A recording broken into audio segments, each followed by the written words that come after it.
Hello, hello, hello, hello, hello. Welcome back, GC's Book Club. It's been, I think, 5 months, 6 months, something like that. Feels good to be back. Actually, I'm actually quite excited to be talking about books again, which is weird. I don't know why. I'm going to thank AI. I think it's fucking hot, by the way. It's boiling like crazy heat over here in the UK at the moment. But it oddly apt for play it as it lays, but I'll get onto that in a minute. Yeah, the AI thing, I just think with all this slop out there at the moment, it's just making me want to go a bit more organic again, to be honest. I'm just like, everyone's umming and ahhing about this stuff, and some of it's impressive, yeah, but it's still pretty shit at the same time, so I don't know. I just don't really know what the fuss is all about. But anyway, yeah, cheers. Play It As It Lays by Joan Didion. Set in California, and it feels like we're in California at the moment over here. So you have to bear with me a little bit. It will start to cool down in half an hour or so maybe an hour. But yeah, this was my first taster of her work.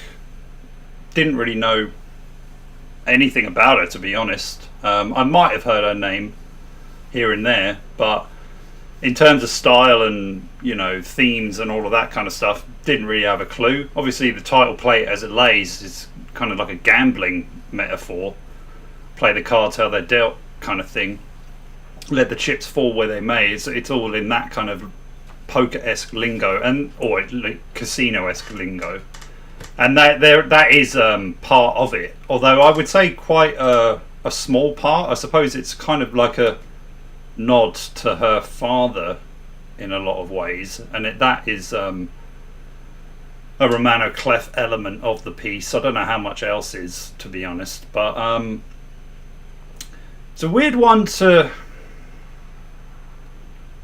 Well, the main character's weird, but for me, the experience reading it, I didn't really know what to make of it at the beginning. For the first 40 or 50 pages, I was just kind of like, yeah, it's not bad, it's intriguing, but at the same time, I'm not really. Am I invested? Am I interested in these people, especially Mariah, the main character? Not really sure. Then I suppose what we'd call the inciting incident happens, and I was like, oh, all of that stuff before was kind of her dealing with that. And it's like, oh, and then it's almost like a few other neurons start ticking off, and you're just like, oh, wait a minute, this is actually suddenly fucking fascinating. And I was just kind of like going through each bit, and then these other little nuggets kept dropping in. But I'll give a little summary of it before I dive in, because yeah, it might seem a bit confusing. But yeah, the main character is Mariah, who specifies how her name is said, and I think there's a reason for that, but I'll get onto that also later. And she is a 31-year-old woman. She's in a psychiatric unit. I don't think it says that explicitly, but it does hint at it pretty heavily, mainly when the types of questions she keeps being asked and her responses and all of this kind of stuff. She mentions that she does have a daughter as well, but that her daughter is in a similar facility somewhere, because she's there's something aberrant in her brain, basically, and they're actually doing shock therapy to like a child, apparently. So this is like in the first page, and you're kind of like, okay, I'm getting a sense of like what type of novel this will be, and then so we get a kind of, I think it's 3 chapters where it gives the inner monologue of Mariah, Helen, or Helene, I'm not quite sure on the pronunciation of her name, and Carter, I believe, and then it goes into like a third person prose, but we only really follow Mariah for the most part. At least, no, I'm pretty sure throughout it where basically Mariah has to kind of be in the room or the scene.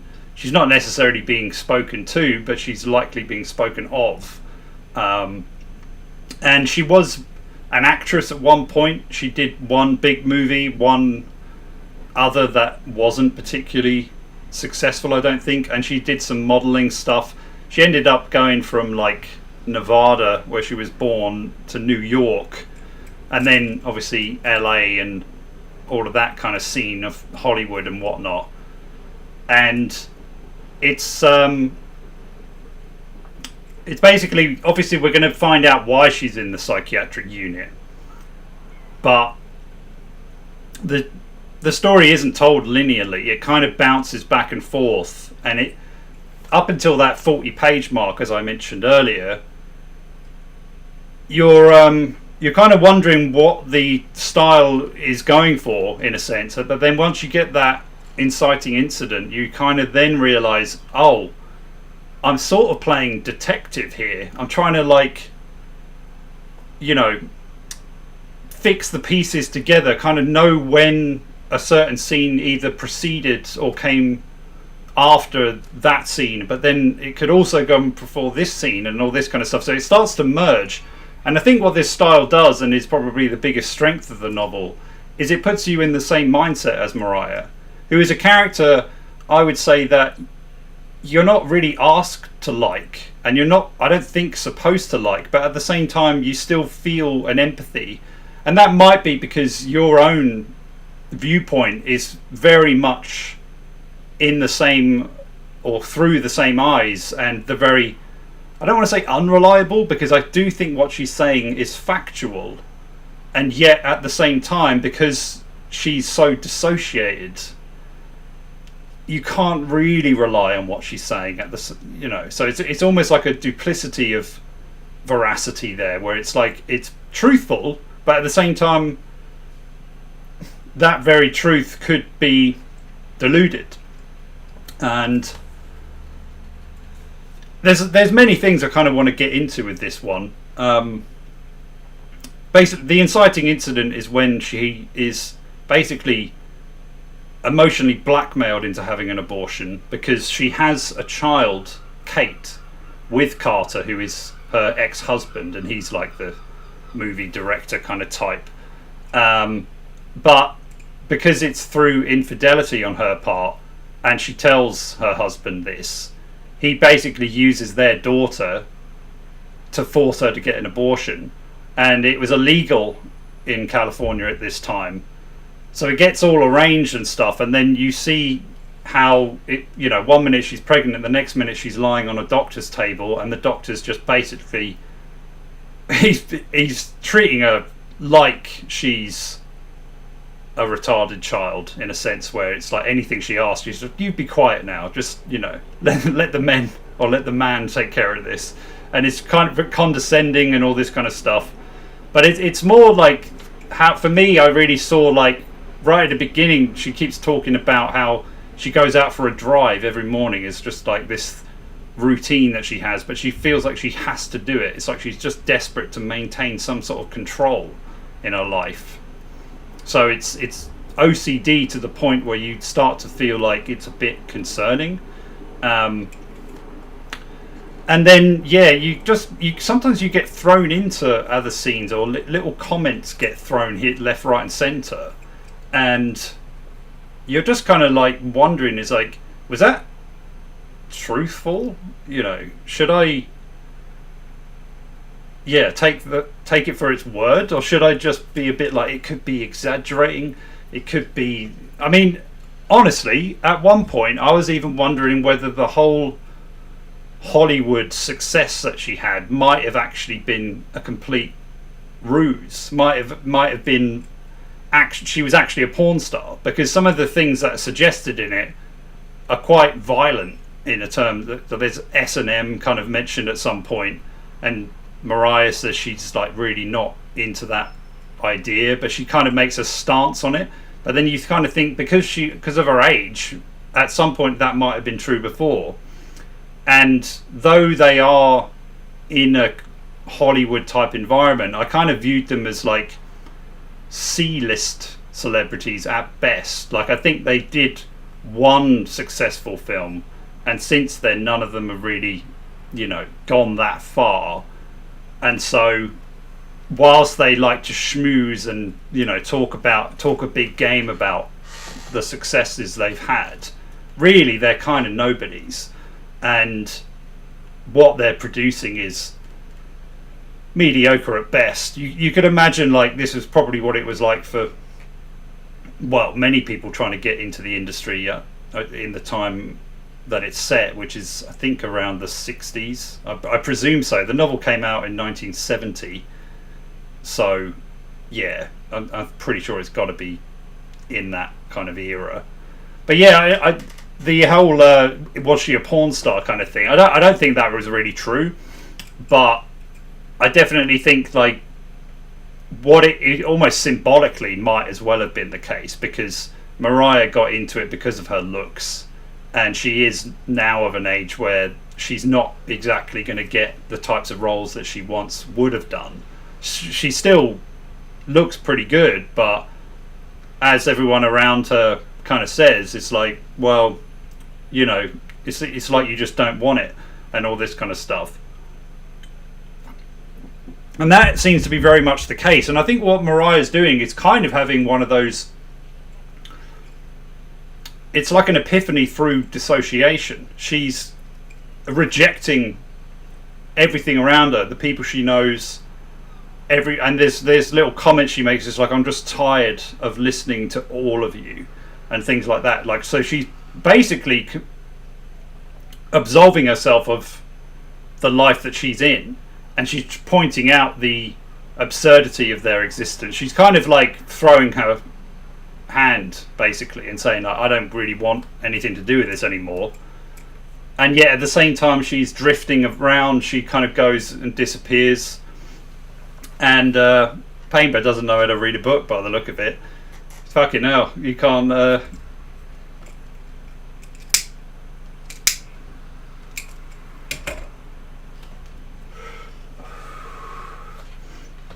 Yeah, ignore that comment and just try and move on.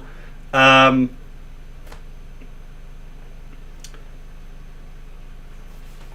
would have agreed with you at the from the 40 pages, but I found it endlessly fascinating after that, and the more I've let it sit with me, I loved it. I thought it was great. I thought the use of language was brilliant. Bret Easton Ellis is a big fan and is influenced by Joan Didion quite heavily through his own admission. And I did think actually with the whole thing about her being called Mariah and how she specifies it, it's quite odd because the spelling isn't right for that in my knowledge anyway.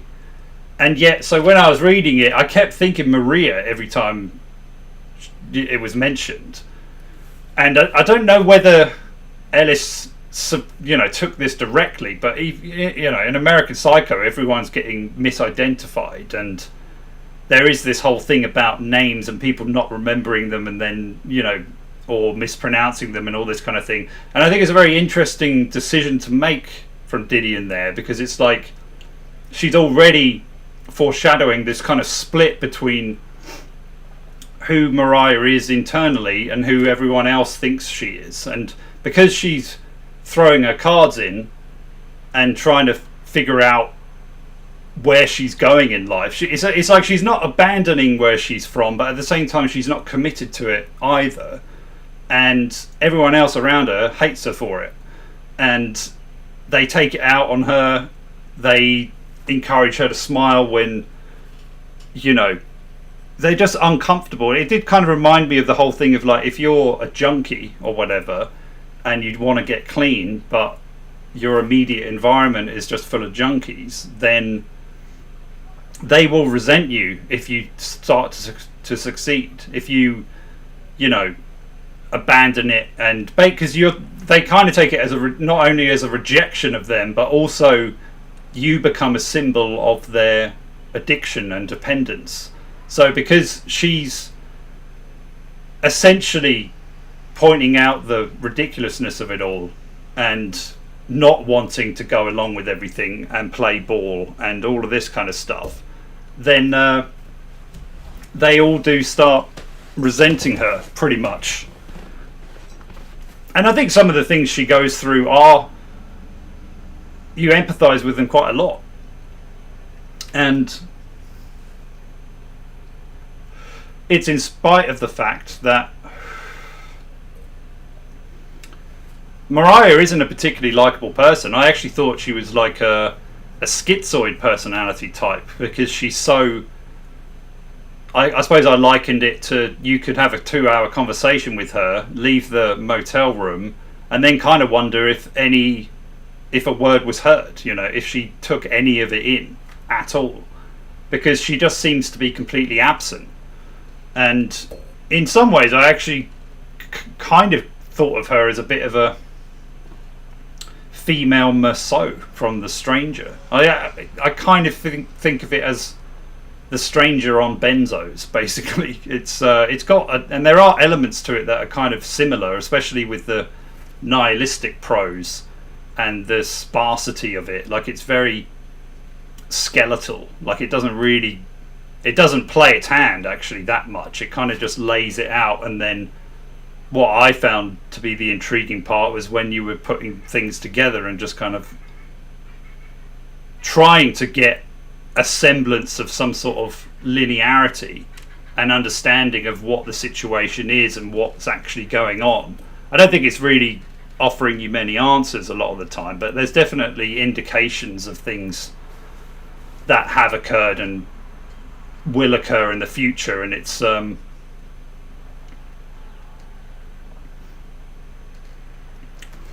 I think it's quite a powerful piece, actually, overall. And I think it's kind of wise for that type of tone, mainly because the nihilism can get a little heavy-handed in a lot of other novels, I find.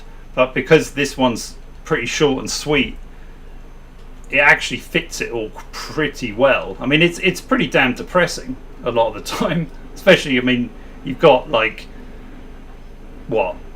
Back alley abortion, talk of S&M. There's one remark that threw me a bit, which is probably what made me think, like, was she actually just a porn star, and this whole movie thing is just a, you know, just the way she relates to it to cope.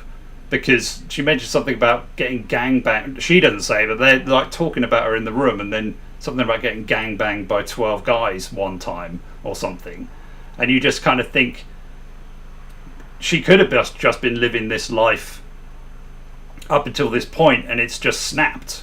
And though she's still part of this clique, she's actually somewhere else mentally, and that's kind of what leads her to drift around and not be so non-committal to everything. I mean, she's a woman who claims to love her child, but has her child in some sort of psychiatric unit, doesn't really see her, and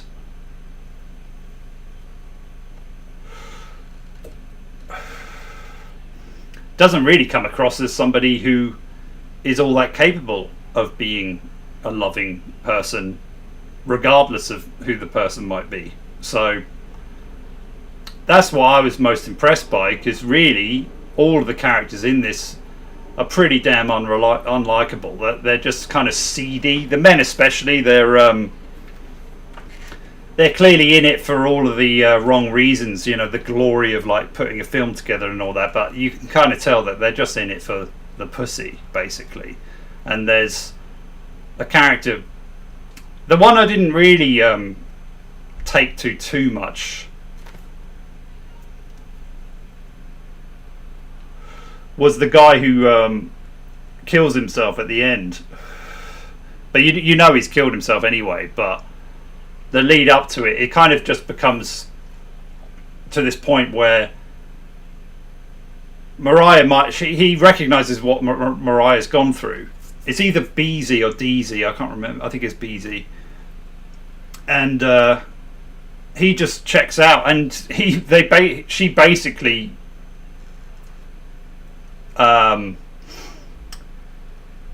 what would you call it? It's kind of like assisted suicide in a sense. I mean, she's probably not sound enough of mind to know what was completely going on, but she did know what was happening. And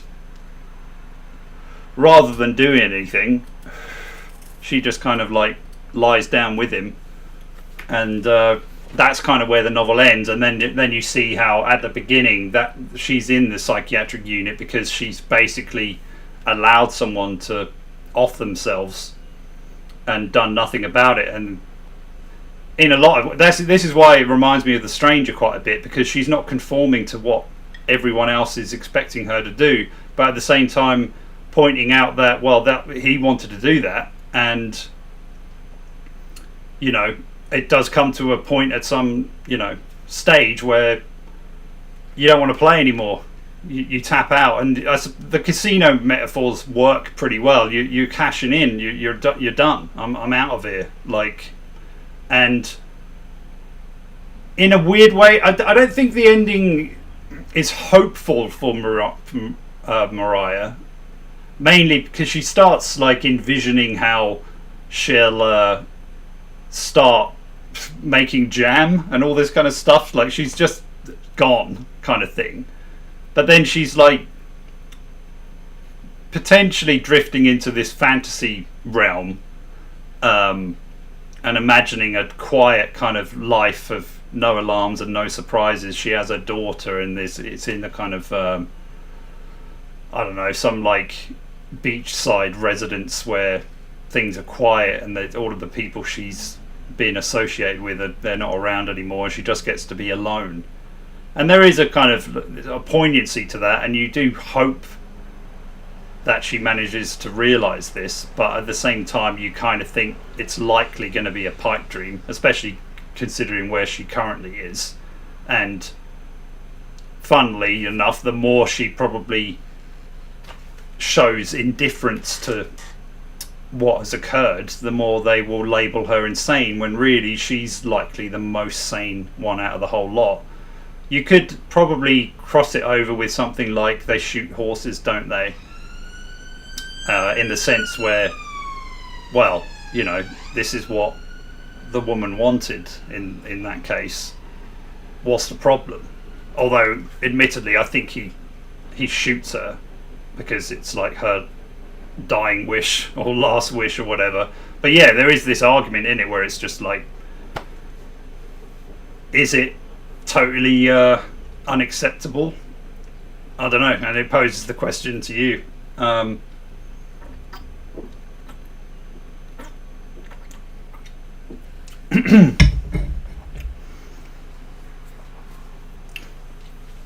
Painbow, I think you should go a bit more into detail. I'm actually mildly surprised that you didn't take to this, because I felt like it was mediocre, and I might have agreed if I didn't get past the hump element.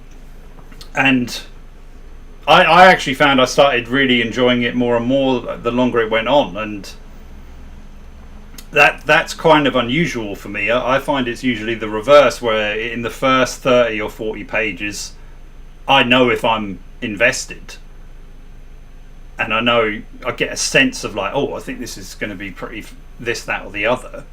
Whereas if I'm not enjoying it, more often than not, I still feel the same at the end. Yeah, I mean, obviously every book comes with its own experiences and stuff like that, but I actually went back over the earlier pages, because I the only thing I did find with the book is that because of the oddity of the linear style, it was quite difficult to weave it together, because I don't think you're supposed to, though. I think that's kind of like mostly the point, is you are trying to get into the headset and feel very viscerally and palpably what Mariah is, or what state she's in during the majority of the piece, because she's very nondescript.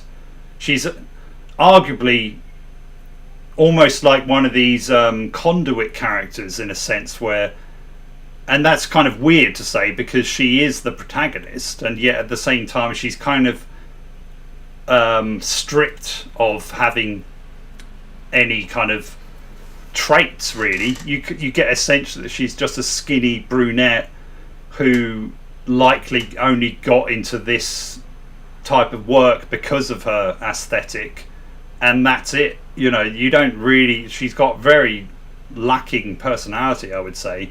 There's a little bit of sass in her now and again, and a little bit of coldness, I suppose, but in a kind of more. She's quite calculating, and I think she does mention something about how she got a couple of traits from her mother, like looks and migraines, and from her father she did get a kind of lesson in, or life lessons in terms of like, well, the play it as it lays is because the father was once a casino owner, and he was talking about crabs, and when you're at the crab table, you know, where it's best to play it as it lays. But then she crosses this over with a rattle, something to do with like, don't overturn every stone, or some sort of like, when you overturn a stone you could find a rattlesnake there. So it's like, I suppose what that's warning is like, don't fuck with, I suppose what actually that one is, and this has just come to me so I'm not quite sure on it, but I think what it's kind of doing is like, if you pull back the curtain on the illusion of life, don't be surprised when it fucking attacks you, kind of thing. And I think a lot of what happens to Mariah is because she is pointing out the ridiculousness of the lifestyle they lead, and just how essentially she's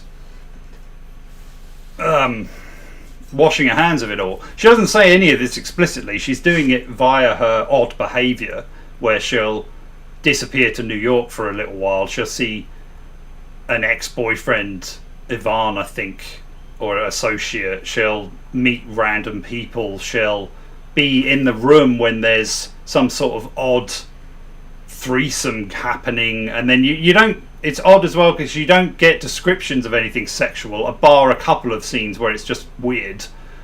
But you get this sense that something seedy is going on. Like, they're in motel rooms. There's some random woman, or it's the guy's wife, and it's like never explicitly mentioned who is sleeping with who, but then it kind of becomes apparent that basically everyone's fucking everyone.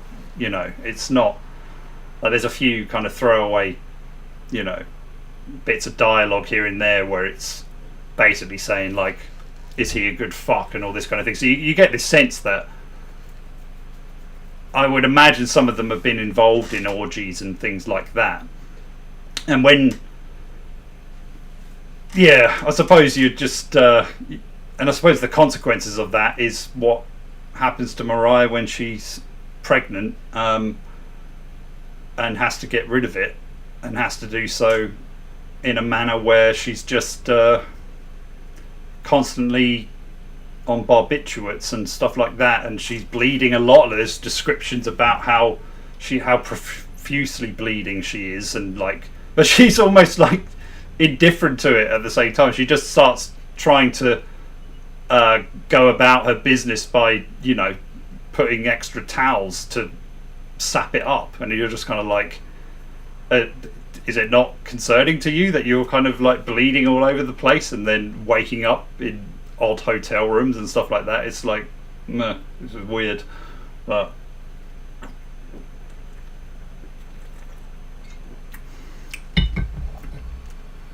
had the word faggot a lot in it as well. If I think it was a bit more widely used perhaps in that time. But yeah, I suppose obviously I could imagine a feminist or feminists claiming its feminist values and all of that kind of stuff.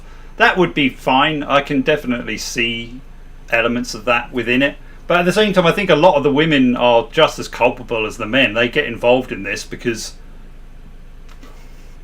they kind of utilize their femininity for reward, and due to that being a superficial type of thing, it's no wonder that their inner person, no one gives a fuck about that, because they didn't, and they used that feminine type persona to garner advantage, possibly through naivety because they didn't realise what types of men they were actually getting involved with. But yeah, at the same time, what I enjoyed about the novel is that it doesn't really preach much. I think it makes it feel very palpable, and yet at the same time,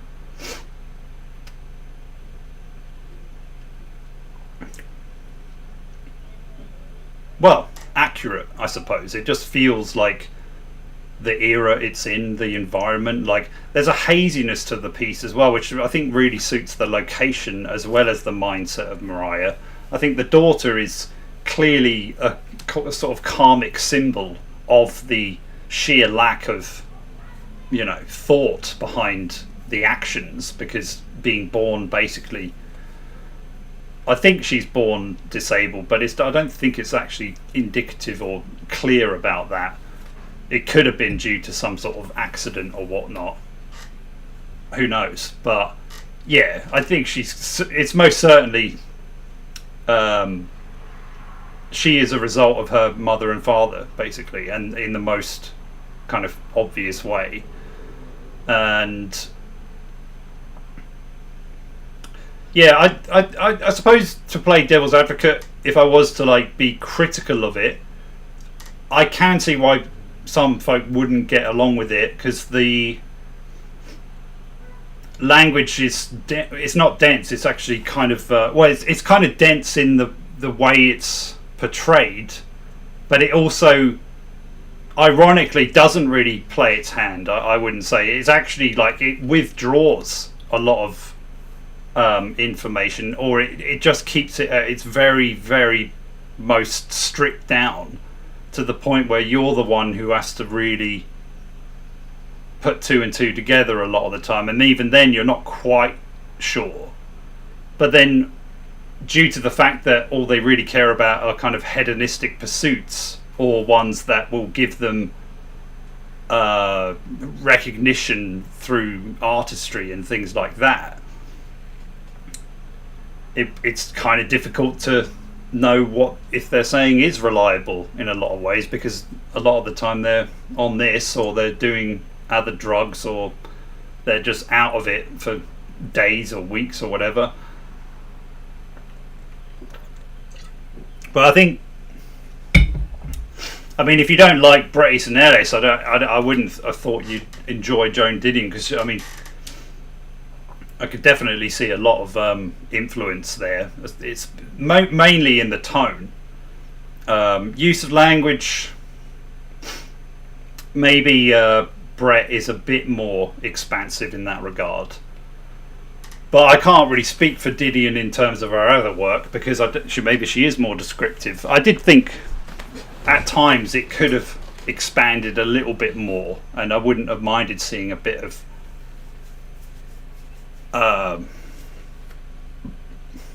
a bit of the prose flourished, let's say, because the quippy kind of sentences and very short chapters and all of that, I suppose, can feel like, I don't know, I suppose it could come across as a bit dull, but at the same time I found I really started to get along with the style of prose once I started to connect things a little bit more and get a good or better idea of who Mariah really was. But I still can't really give you much of an answer overall. Like, as I said before, I think what the greatest trick the novel kind of does is that it makes you empathize with a character without really caring for them somehow. Like, you don't, I mean, I kind of feel and want her to, you know, realize her ambition at the end, and yet at the same time maybe that's just because I kind of know that it's hugely unlikely to actually really occur, so it's almost in a pitying way, I suppose. But yeah, let me see what you guys say.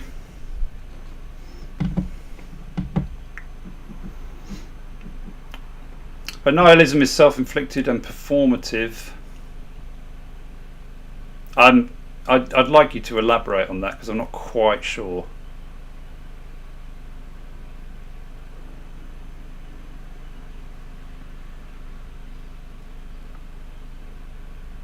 I'm surprised, to be honest.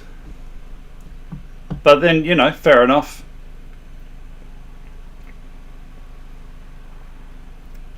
Because whilst I do think the nihilism gets a teeny bit grating in terms of like the setting, the types of characters these are, the the events that surround it, like it's all hedonistic, it's superficial, it's very much in this artificial type world. And then you do get these biting moments where it's just like, oh, and this is what she's having to deal with now, and it's like no one gives a fuck. But I do also think it's like basically just similarly to, say, The Stranger, it is someone who's up to here with what society and what her immediate surroundings are like, and it is what the consequences of picking up the stone to reveal the rattlesnake. It's like she is bringing out the worst in everyone else because she is essentially saying you're all a bunch of deluded pricks, and you're all not particularly likable yourselves. And it is interesting that no one really shows any genuine concern for her, and yet they're supposed to be the closest people in her life. In fact, really, she gets emotionally blackmailed into an abortion because she's threatened with her own child over custody because she has committed adultery, admittedly. And I think what I did really like about the novel is, like, whilst I do see her as a victim, I don't see her playing the victim all that much. And I don't think she identifies with the victim. But if I were to be critical, I'm not sure what she identifies as at all, really. Like, it's hard to really know who she is or what she's all about. Like, and I don't think she knows herself. I think that's maybe the bigger tragedy of it all. And if I was to be on the feminist side, to me it kind of seems like she's, due to the way she looks and her figure and all of that kind of stuff, she's basically been granted to coast through life, which she does in a lot of the novel. And she's, managed to get deals that a lot of people strive for. I mean, look at the times we're in now. Everyone's trying to become famous. It's like, and most of the time they're just trying to become famous for being who they are, as if that means anything, And in a lot of ways, whilst I think some of the things that happened to her are self-inflicted, I also think she was quite likely too innocent of mind to really know what she was getting into. So and that's what I think where the balance of the novel works really nicely, because I don't think it is leaning one way or the other. I think everyone in it is responsible and accountable for what is happening or has happened during the whole piece. I bar maybe the exception of the guy who commits suicide. I don't know why, but I just didn't really ever click his role in it that much. I think obviously he was similar to her ex-husband and whatnot, but yeah, wasn't too taken with him overall in terms of characters. But then it's not like you're really taken with any of the characters, to be honest. I mean, sometimes it felt like the complete strangers had a bit more about them, just because you'd see something a bit different. I mean, at one point Mariah sleeps with this actor, this young guy actor, and as they're like having sex and he's close to fruition, shall we say, he like suddenly stops, and this person fucking that getting into or getting further addicted to more drugs, needing to go to rehab, seeing therapists, visiting abortion clinics, all this kind of stuff. And it's just like the weight of it just kind of takes you down a bit. I mean, there's nothing uplifting in this piece at all, and even the fantasy at the end I felt was a bit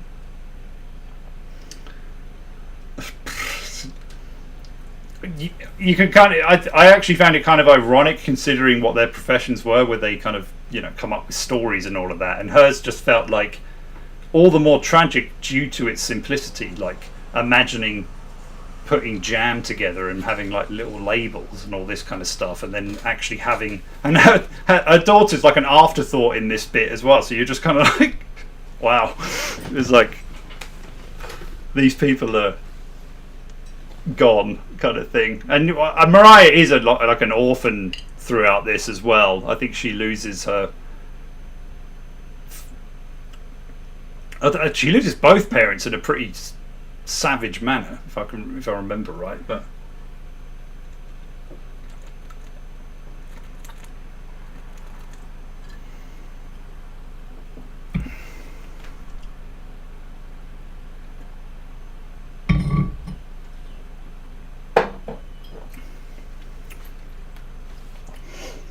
I mean, the comparison to The Stranger, I think, is actually a pretty apt one.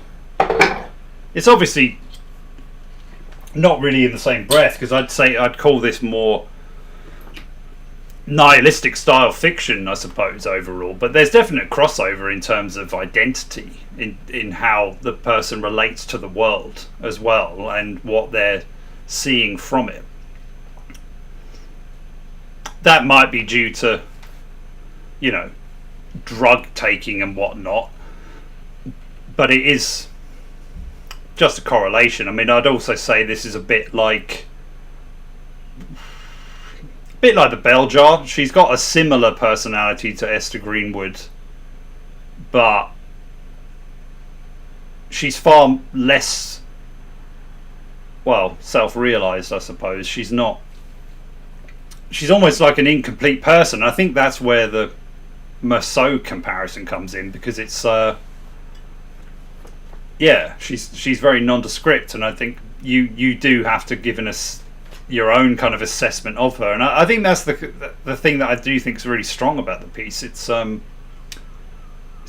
will allow you to make your assertions on it, but again, she is pretty boring, whereas Merceau has a bit more going for him, I would say, overall, and he's a bit more solid in his convictions, whereas Mariah doesn't seem to have any. She just realizes that it all amounts to nothing, basically, and she's stuck in that limbo kind of moment where she doesn't really know what the answers are, but she's sick of asking the questions, kind of thing.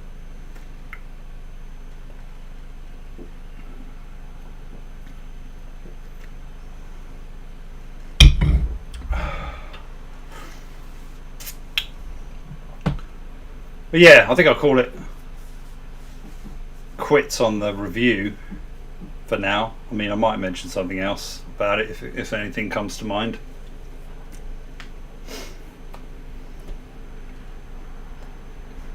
Only saving grace is Didion is critiquing the consequences of 60s sexual liberation.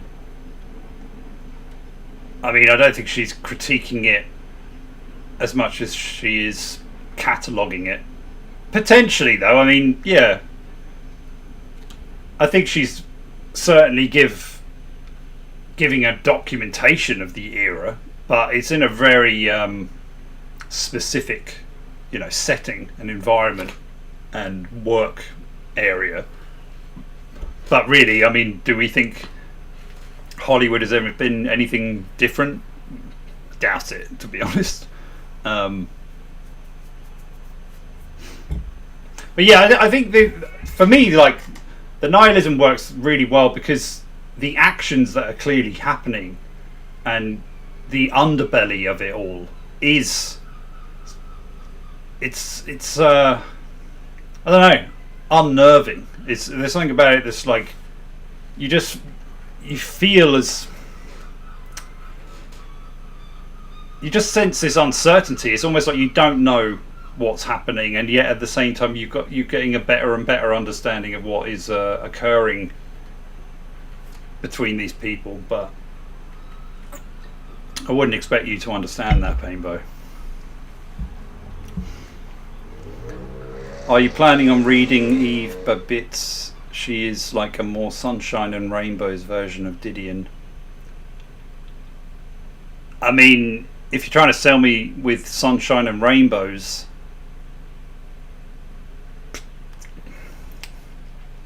it's not going to cut it, if I'm honest. Maybe. I don't know.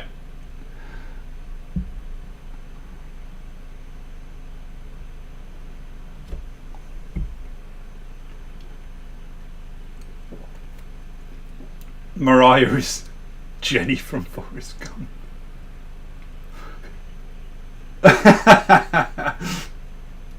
Gotta hand it to you, the comparison's pretty good. Although, personality wise, nah, Jenny's like far more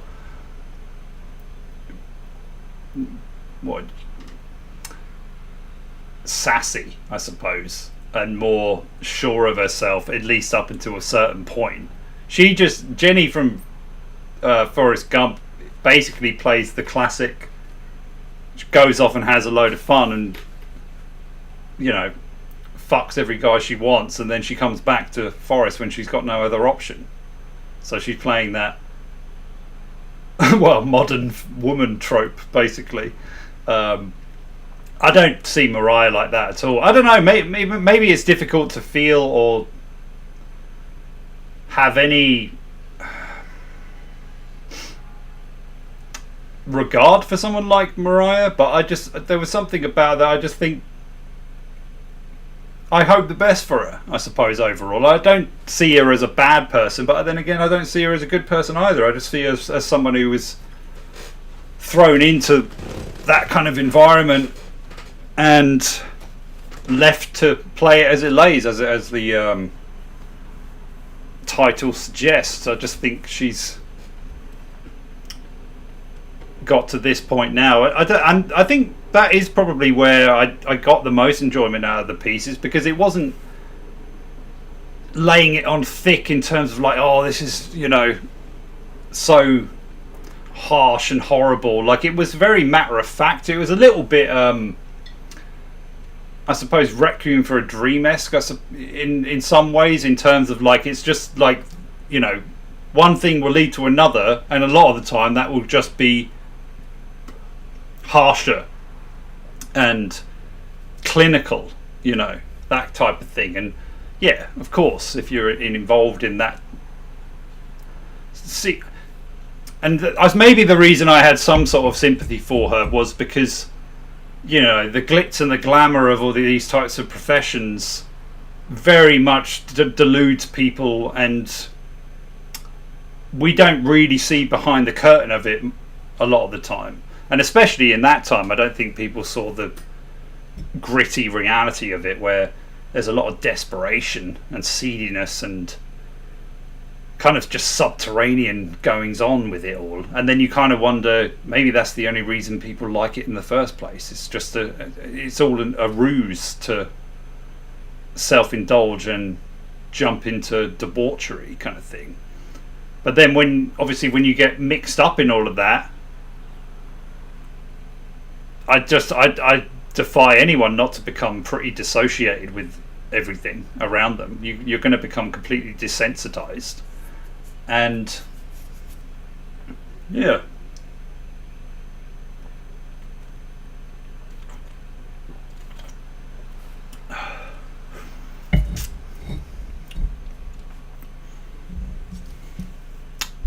It's one of the best books I've read for quite some time, I would say, actually.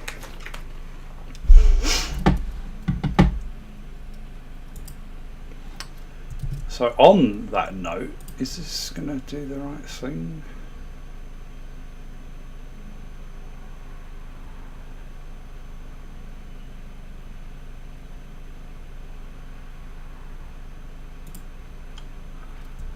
Yeah, I'm going to give Play It As It Lays 5 stars. And I haven't done that very often. But yeah, just for some extra information, if you're interested, Joan Didion was an American writer and journalist. She is considered one of the pioneers of new journalism, along with Gay Talese, Hunter S. Thompson and Tom Wolfe. Well, this isn't... Oh, this is about the author, sorry. A ruthless dissection of American life in the late 60s, Play It As It Lays captures the mood of an entire generation, the ennui of contemporary society reflected in sparse, spare prose that blisters and haunts the reader. Set in a place beyond good and evil, nihilistic, literally in Hollywood, Las Vegas, and the barren wastes of the Mojave Desert, but figuratively in the landscape of an arid soul. It remains more than 3 decades after its original publication a profoundly disturbing novel, riveting in its exploration of a woman and society in crisis, and stunning in the still startling intensity of its prose.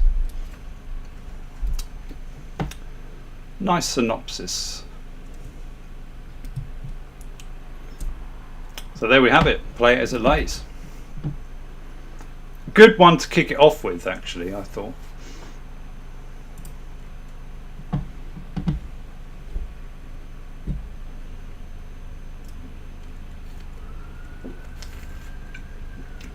Yeah, you're right. I did give people a lot of time to read this. So I don't think it was quite a month, but it was about... Actually, I didn't. Because I realised that the problem with giving people more time is that you have to schedule it quite far ahead, and I think I ended up giving people about 10 days to read this overall, which is fucking easy enough, to be honest. I mean, this book was like 200 pages. Most of the chapters are like, what, 3-4 paragraphs? Like, it's very short. But admittedly, you might want to take your time a little bit with it, which I think you should have done, Painbow, because you clearly missed a lot of the themes, symbolism, you know, all the good stuff. You just focused on all the words of... It's too dense. But that's fine. It's fine. It's actually mildly refreshing that we're disagreeing, because normally we're pretty, you know, of the same mind. I'm a little reluctant to say it now, but I read this, or mainly put it on the poll, because Paula C. Deckard, a fellow author, mentioned it when she'd read my book, Left Unread. And I can see why, though I would say if sparse prose is a problem, I think I'm much more expansive in the way I develop stories. Obviously my book's a short story collection, so I think it probably applied to more than, you know, for me, I suppose Aftertaste, Bus Catching, and Source, and possibly something like Chameleon were likely where she could see similarities to something like Play It As It Lays. But as she said in her review, it's like I'm more extreme. I'm a little bit, I kind of get to the point a little bit more. I don't leave it all up to you to make your own, you know, opinions or whatever. But I suppose the most I would imagine is Source, because obviously that is a female character, and also it's the shortest story in the whole thing, and it is all about some brutal kind of event that's taken place, but it's the aftermath of that. And good to see you, Paula.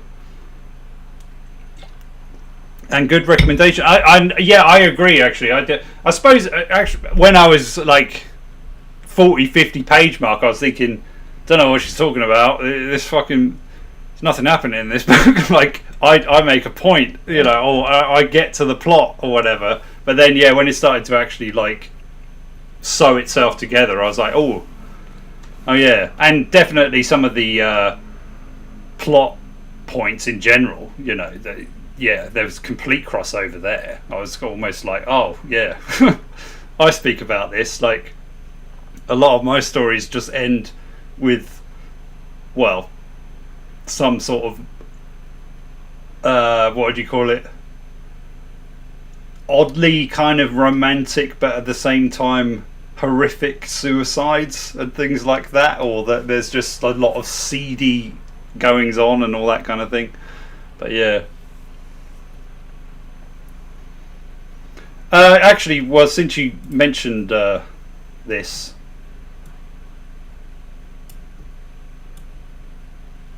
obviously I'll reward the people who actually read the books. And have I read Child of God? No, I'm not too hot on McCarthy in terms of, like, I'm not that well read up.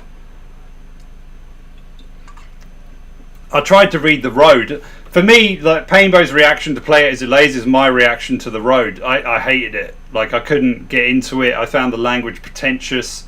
I thought the delivery of it was, I don't know. I really like the film though, so maybe there's something about the novel that I could like, and maybe like with this one, if I ploughed on with it a bit more. But for me, the language in that was just like, oh Jesus, this is this. That's where I would be like, this just feels pretentious as fuck, and it's like, it's touted as this like critically acclaimed piece and all this kind of stuff, and I was just like, this is just basic. Like, surely he's only getting away with this because he's already famous and all this kind of stuff. But I would be willing to give him another go. I've often been told that, you know, I would be a fan considering the other books I read and talk about, so I'm sure it'll end up on here at some point.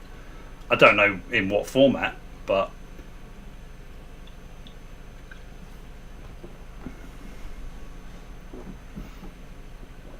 maybe a better comparison is if Didion is dark like Welbeck, then Babitz is more crude and humorous like Bukowski. Oh, okay, so there was you were being a bit tongue-in-cheek with the Sunshine and Rainbows. Okay. Yeah, if you want to mention one of her books, if I could put it on the next poll, maybe.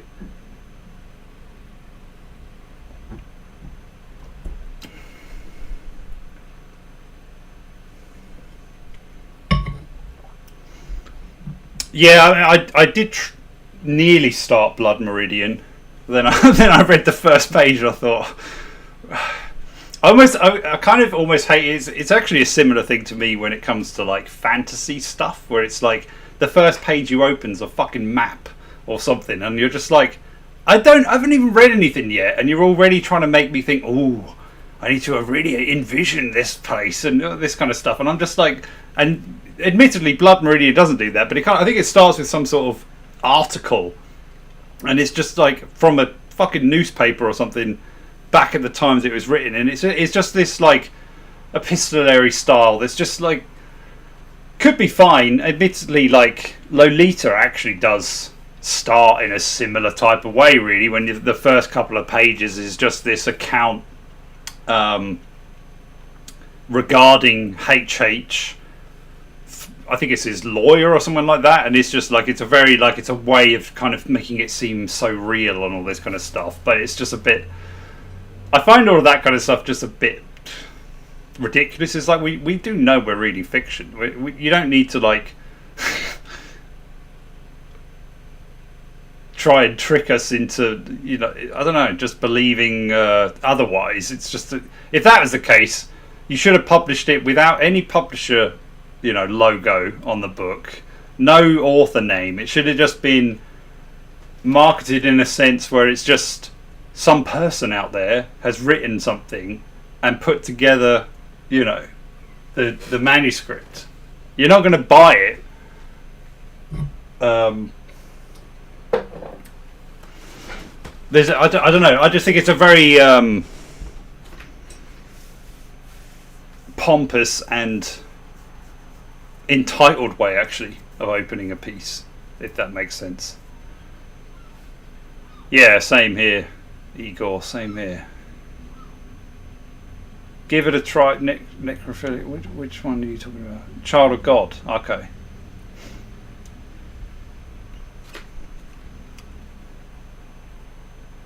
I do love me some necrophilia, so I'm sure that will Well, we might have. I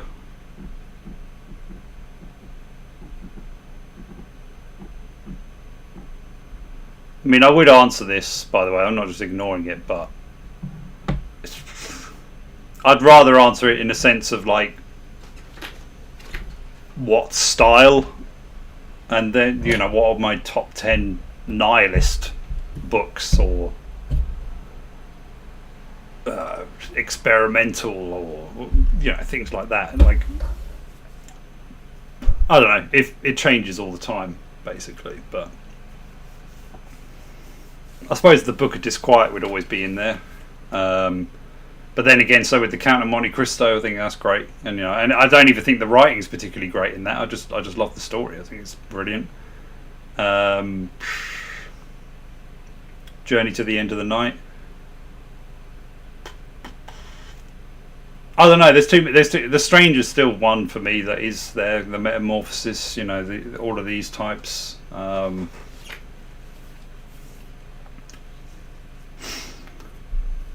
I still like Michel Houellebecq a lot, although I don't think his last book was particularly great, to be honest. In fact, I've almost wiped it from my memory. I just found that was a slog to read. Wasn't much fun, and it just felt like reading Michel Houellebecq after a vasectomy. Basically, it's like where's the balls? Something's gone. It's disappeared. They've either shriveled up or they've been snipped. Like, it's almost like he. You can always imagine that his, wife intervened and was just like, you can't keep writing about blowjobs and fucking, sex resorts and all this kind of stuff. Just, calm that. If you want to be known as a classic writer in your future. And then that's what it felt to me. But yeah, I was going to remind you, the vote for the next book is at a deadlock at the minute. I'll have a look at it shortly, but if you want to put your votes in, because in about 20 odd minutes when I close this stream, that will be it will be closed basically. So cast your votes, and please sign up for the newsletter, because that's where I first announce when the books are going to be discussed. Let me get a bit more light in there.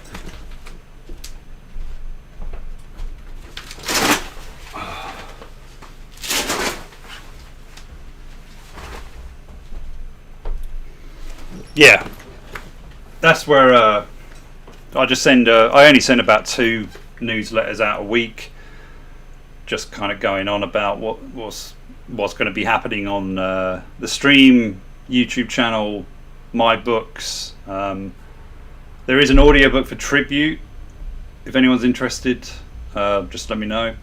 You can find out more about that on my site if you are intrigued. It's got about 27 reviews, I think, now on Audible. So it's already had one complaint about the content, the matter of it, which I was just like, I'm always surprised. Like, I shouldn't be surprised, because I know, it's kind of graphic and in a similar way to, I suppose, how Heather was. But I'm just like, I read this last review where I was just like, if they thought that was inappropriate, maybe I should send them Heather and see how they'd react to that. So I was almost like, really? You just thought it was just all about fucking teen sex bullshit? That's it? That's all? You didn't see anything else? Fuck off.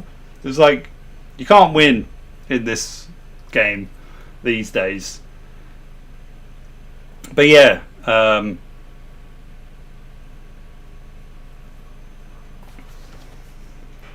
please do sign up for the newsletter, because it'd be nice, because to be honest, I never really know if I'm going to be booted off certain platforms for content that I made 4, 5, 6 years ago. Like, it's pretty crazy. So it'd be good for me to actually build it up if I do have to actually move it onto a different format at some point. And naturally, if you want to support, you can donate either over there. It's better to do it via the link in the description here, because I get it earlier. But yeah, aside from that, and if you do really want a book, you can actually do that. I think I don't charge too much for that, but and if you do it now, it won't go into the poll or anything. It will actually be, the next book. But if you want to put something in for the poll, then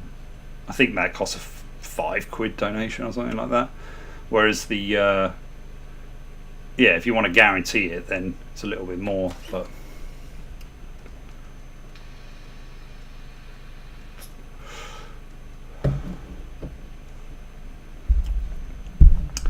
yeah, I mean, I thought the turnout might be a little bit, more, considering it's like. But again, I'm actually in a place where I don't really give a fuck. Like, I'm going to be doing these, but I'll also be talking about books in general, I think. And, well, it is what it is. I understand people are doing other things. If you don't want to get involved, then that's fine. Or if certain books aren't to your particular taste, then so be it. But I do think there'll be, a theme throughout the book club in general. I mean, obviously it's good to throw a different one here and there into the mix, but there'll either be existential, philosophical, or just kind of canonical, I suppose. But yeah, the two that I was intrigued by was Wetlands and the Incest Diary, and mainly because I'd never heard of the Incest Diary, and I thought, I wouldn't mind reading something just really fucked up. But then also Wetlands sounded amusing to me because of the amount of hate it has, like especially on Goodreads.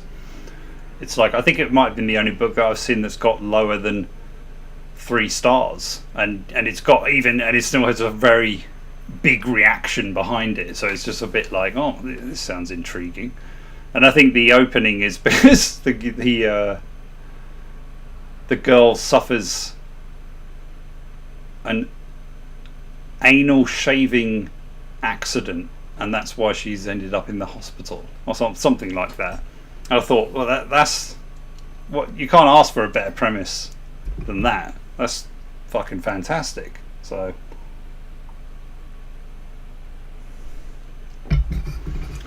well, as actually mentioning Bret Easton Ellis, it's like I'd be intrigued to read him again, because it has been quite a long while, and I've read quite a number of his novels, but as Painbow reacted to this, like, I do have much, I probably would feel a bit more about that when it comes to his work, to be honest. In terms of like the nihilism just getting a little bit like, okay, yeah, I get it. It's you could argue that it's a bit of an easy way to portray a world, in a sense, because I sometimes worry about my own prose coming across a bit too much like that, because it's like you do want to still provoke some sort of emotive response from your reader, aside from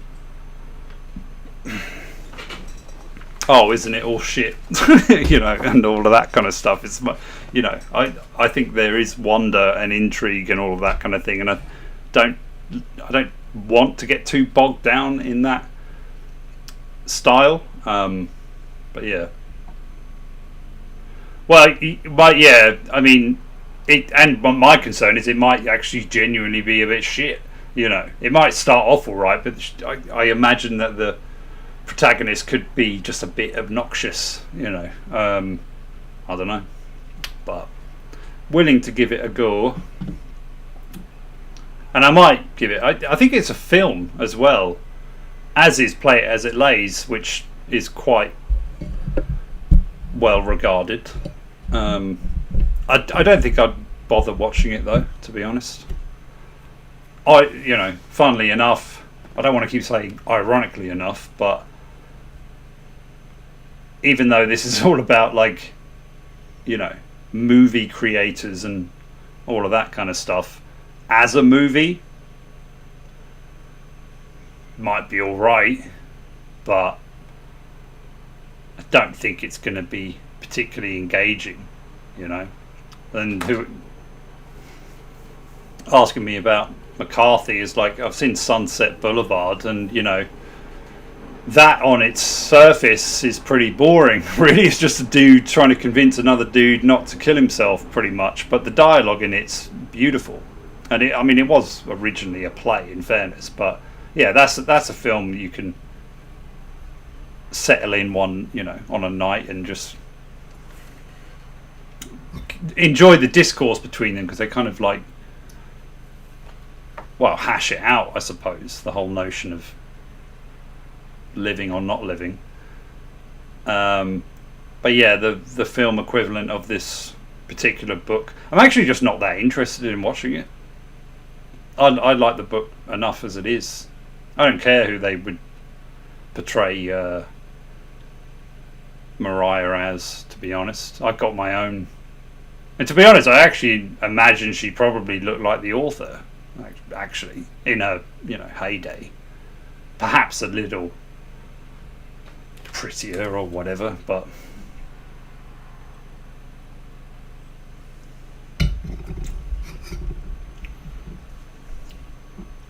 right, let's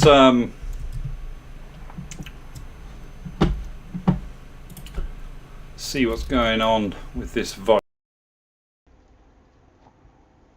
If you want to get your votes in,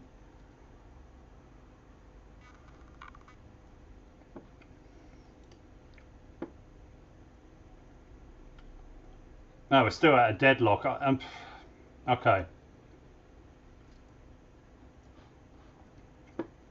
That means I'm going to have to call it, I would say.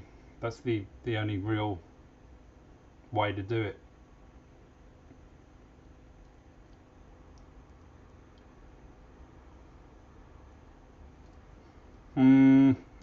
Me.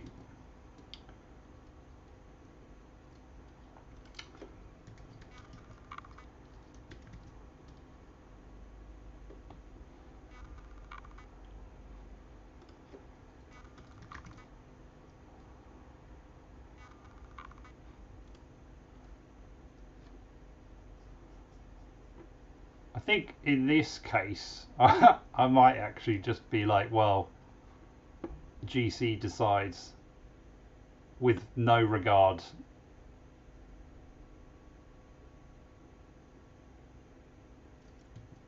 But because it's a draw, what I might do is say, you've only got a week to read it, and we'll just do another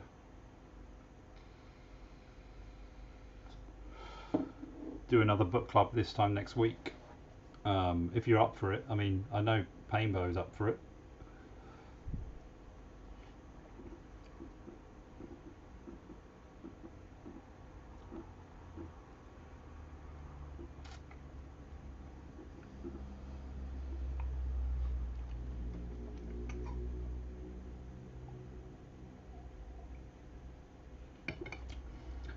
But yeah, if you want to name any particular book, at the moment, one of Boy Parts by Eliza Clark, I think her name is one that I'm going to put in the next poll.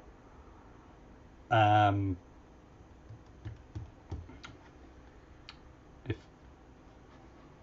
I could also put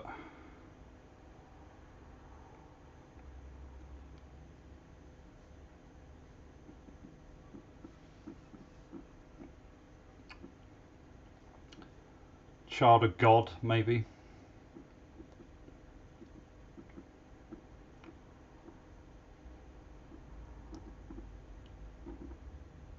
I think there was another one that caught my eye, but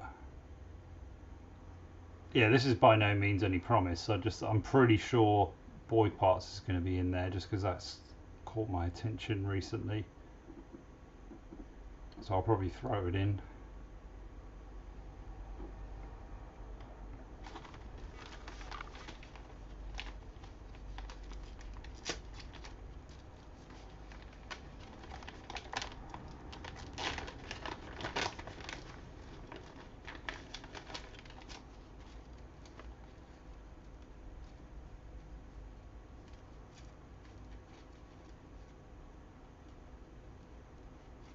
It's still like you wouldn't believe. I mean, if you're not in the UK at the moment, the heat, you probably can't see here, but I'm constantly sweating here.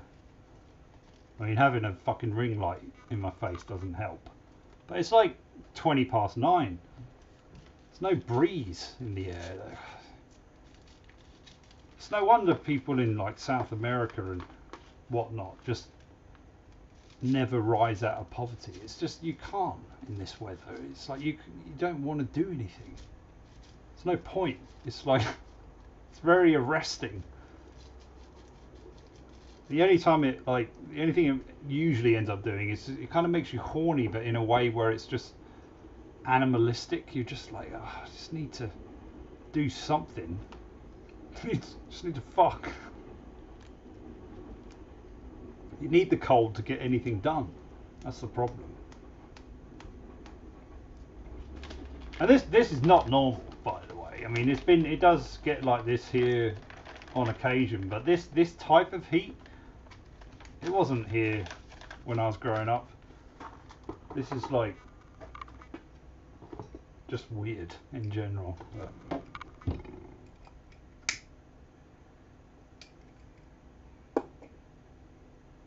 I mean, if you're wondering, I'm literally giving it like 5 minutes. I'll reload the. I'll show you now. So.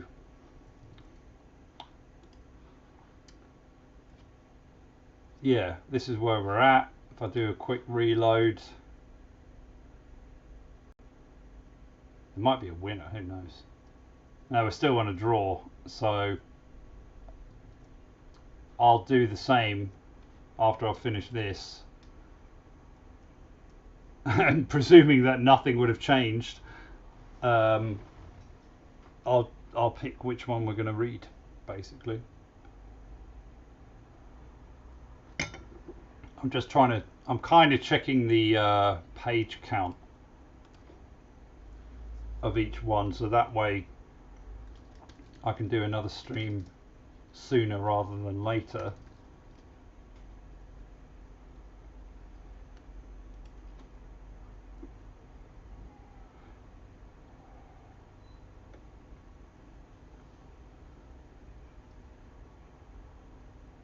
And that way people like me and Painbill who actually read books can read other stuff in between, so you know.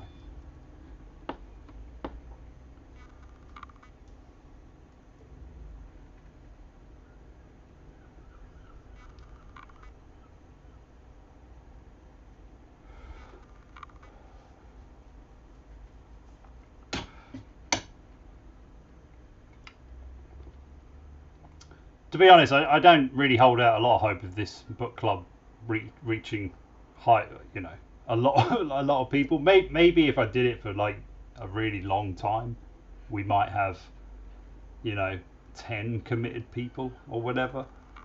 I don't know.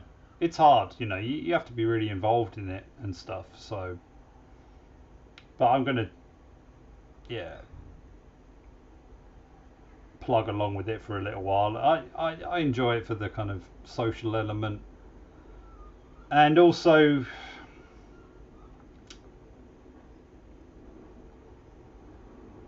I suppose just more that it's nice talking about books. I like getting a bit more involved with them, and this kind of style as well is a nice way to dive in. Maybe I'll try to add, you know, a few things here and there, maybe some reactions to other people's thoughts, because clearly not enough people in the chat are actually reading it. So if we find other takes might be amusing, might be insightful. Who knows? It's that's a way of kind of integrating it a little bit. Yeah, stuff like that could make it a bit more fun. I suppose what the problem might be is some people will read it, but they'll wait until the stream is finished. I don't know. But I noticed that I Who Have Never Known Men did pretty well in terms of views, at least. Didn't get much engagement, if any. But it was kind of nice to see. It's apparently that book became well known because of fucking TikTok, which is weird to me. I thought that only, you know, shed a light on bullshit books like A Court and Roses or whatever it's called, you know, romanticy nonsense. So it's kind of refreshing to know that BookTok can actually be, you know, it can find a few gems here and there. I don't know whether it's, you know, intended, but, or the cynical side of myself thinks the publisher pulled a very clever trick, because it took a story that it clearly thought a lot of and thought, you know what, if we feed into the zeitgeist of our times, call it something else. I Who Have Never Known Men. Well, that's a title. And that is a title, by the way. Very nice. Wasn't called that originally. And then we kind of dress it up in the clothing of the times and just start, yeah, trying to pepper it about in BookTok circles. Because I didn't even know this was a thing, but if you go a lot on Amazon, it says something about the TikTok sensation, or it's like almost as if that's like a bestseller kind of list, like it's on the side of it, and you just think, why is it even mentioning anything about TikTok on here? But yeah.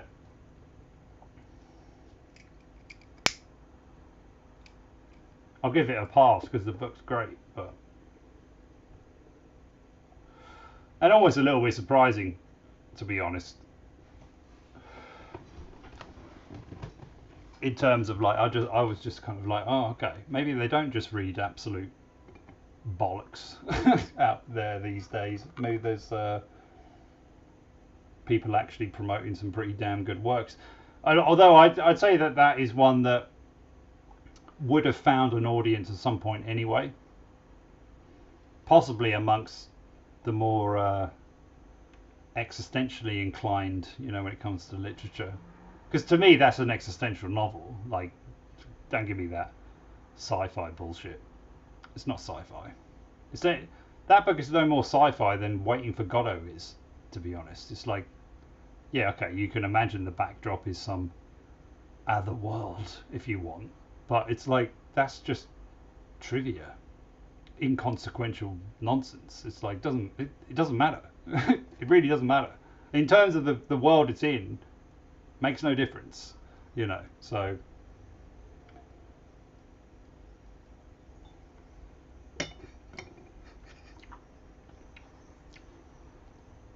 what we need to do, Payne, is just find that one extra,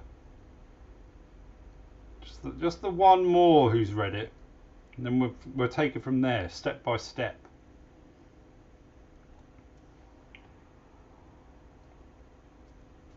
You know, so it's a careful what you wish for type of thing, because if you had 50 people reading it, it's too many, you know. Just be difficult to get a word in edgeways, you know. But, well, maybe not, I don't know. I mean, you only need a couple of comments, don't you? So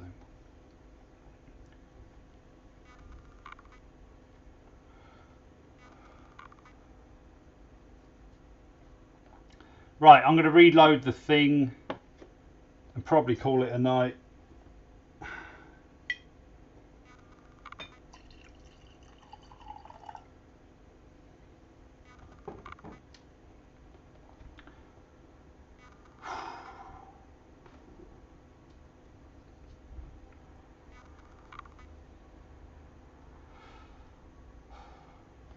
good to be back though. Yeah, I might do the odd stream as well that's just on the channel, but I am actually thinking, and yeah, I've got a plan. I've got a cunning plan to get the main channel going a bit more again. So possibly that will get a few more people on here.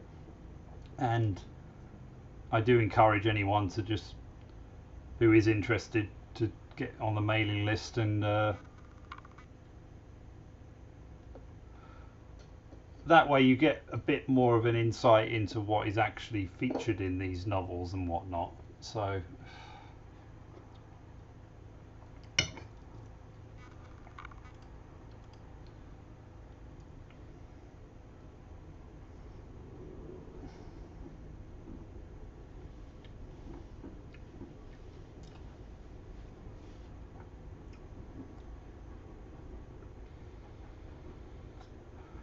well, from what I can see, nothing's changed. So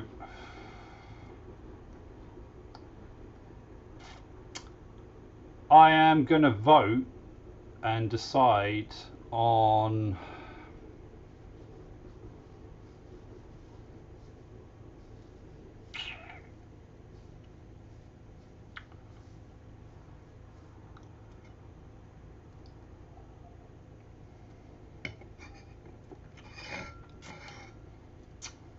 this is a tricky one for me because I am caught between 1 and 2.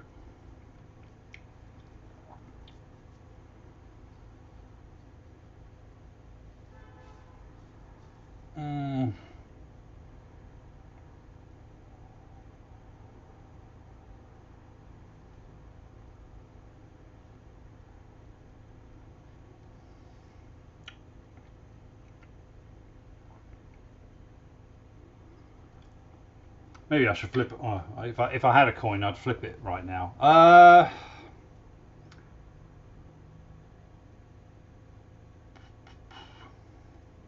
All right, we're going to go with the Incest Diary.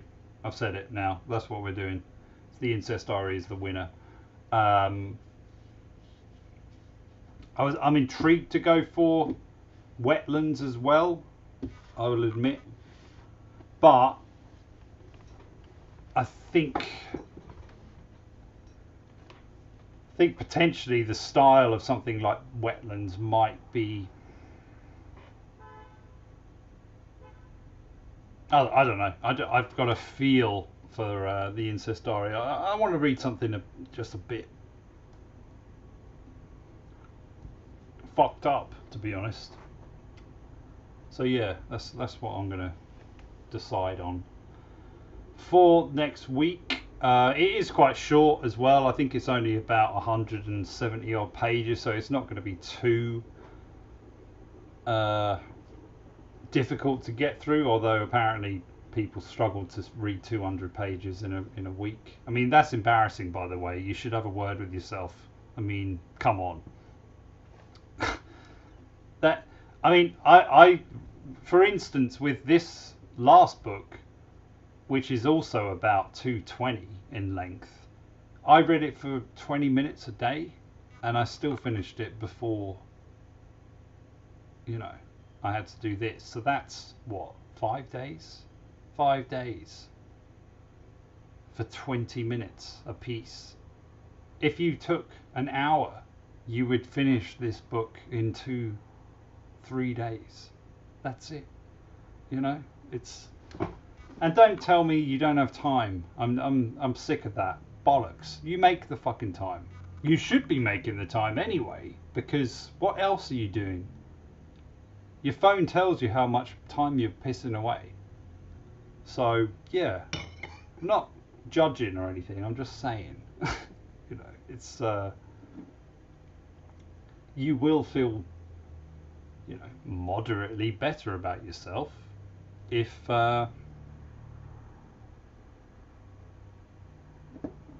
you accomplish something as difficult as reading an entire book. Anyway, that'll be it. It's been a quiet one, little regrettably, but I still enjoyed it. It's been fun. Thanks for tuning in. those of you who did, thanks for reading it. The one of you who did, and yeah, well, to be honest, next week I'm anticipating another. Only 2 of us read it, but that's fine. Whatever. Maybe I'll even read another and I'll talk about that as well. But